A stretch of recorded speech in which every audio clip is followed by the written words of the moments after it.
गिबियावनो जोंनि उत्तर खाग्राबारि लाइमोन जौगाखां आफादनि जानानै नोंथांमोननि खौरां बुथुमगिरि साफ्रोमबो रायजो राजा नोंथांनिसिम गिबियावनो गाहाम हामलायथि बावहरग्रोनाय थाबाय। दा जोंनि उत्तर खाग्राबारि गामिनि जिथु लाइमोन जौगाखां आफाद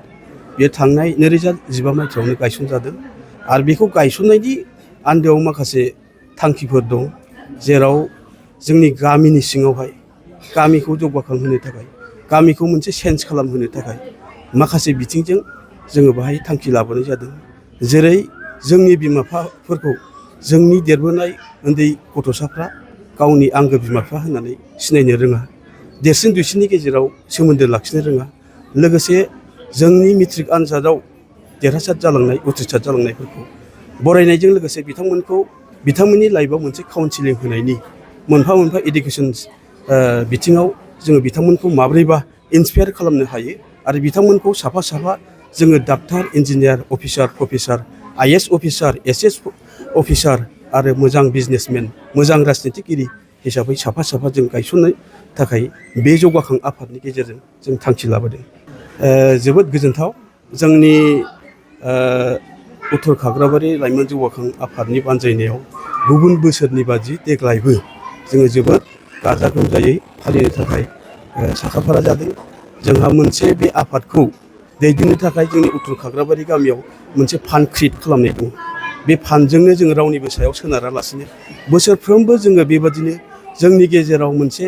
अनलायनाय, मोनसे मोजां परिबेसखौ थासारिखौ लाबोनो थाखाय जोङो बे हाबाफारिखौ जों सिगांनिफ्रायनो जों बानजायबोबाय थादों। बे देग्लायनि बैसागुआव जोङो दिनैनि बे हाबाफारिनि गेजेरजों जोंनि बैसोआव देरसिन बिमा बिफानि सनमानखौ जोङो बिमा बिफा महरै जों आर'नाइजों मान बावगोन। आरो दहाय एसे आगोलाव जोङो जोंनि मेट्रिकआव सेथि आनजादाव जालांनाय आरो नैथि थाखोआव उथ्रिसार जालांनाय गासै फरायसाफोरखौ जोङो बरायखांबाय आरो उननि हाबाफारि हिसाबै जोंहा आलासि हांख्रायनानै लाबोजादों। आलासि बिथांनिफ्राय जोङो बेसेन गोसा बिबुंथिनि गेजेरजों जोंनि गामियाव इडुकेसन बिथिंजों सोलायनाय मोनसे चेन्ज लाबोनो थाखाय, गुस्लायनाय लाबोनो थाखाय, लोगोसे समाजारि बिथिंजों जोङो उन्दै उन्दै बैसोआवनो मोनसे एमिचियर स्टेजाव जाय बिथांमोना दिनै सम जायागारानो आरो मोनसे संसारनि गियान थायै अबस्थायाव बिथांमोना उन्दै समाव हाबा लानानै गावसिनि बेसेन गोसा जिउखौ आदानि खालामनाय, लोगोसे जोंनि फंबाय बिनानाव बिथांमोना ड्राग्स जौ जुवा सोबनानै